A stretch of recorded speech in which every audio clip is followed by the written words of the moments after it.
Sharks of all shapes and sizes spotted in our own backyard. Channel 5's Cecilia Gutierrez explains sometimes these creatures cruise our coastal waters.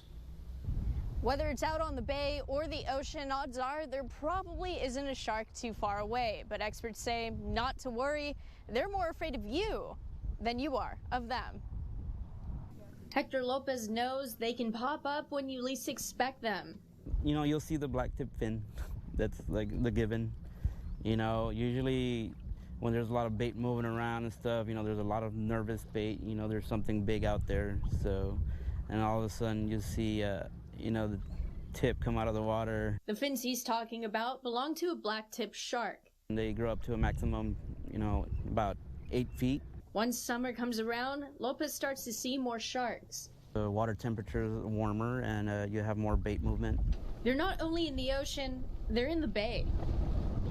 There are no fences in the ocean, so here's what sharks do. They follow big schools of fish as their prey through the jetties and into the bay. Here's this area is called the Mesquite Flats.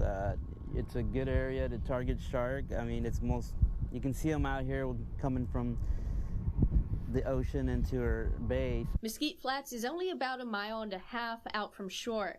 You won't only find blacktip sharks here. Lemon, nurse, and bull sharks were spotted, mostly in the bay. Lately, one particular species has made its way into the Gulf close to home. We have been catching a higher percentage of hammers, and we've even seen the occasional tiger sharks caught. A shark's migratory pattern always has them on the move. That's why there are about 24 species of sharks in the Gulf.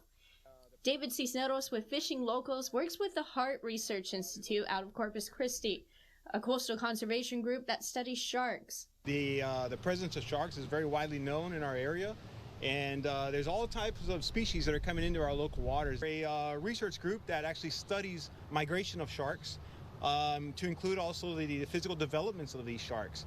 This weekend, the group caught a 7-foot shark off Port Mansfield. Science, environmental engineering, and marine professor with UTRGV, Christopher Tyler, says one of the reasons more sharks are being sighted is simple. More people are in the water, and the population in Texas is growing. Shark populations have been growing in Texas over the last 12, 15 years or so. Don't worry, the probability of getting attacked by one is low. We're not on their menu. It's not really anything that I think anybody should worry about. He says if an attack happens, it's most likely a case of wrong place, wrong time. Taylor says people need to remember whenever you step into the water, you're stepping into their home. Taylor says if you do come across a shark while out on the water, the first thing to do is not to panic. Try not to swim into its path and move slowly toward the boat or shore. Also, you should alert someone of the sighting.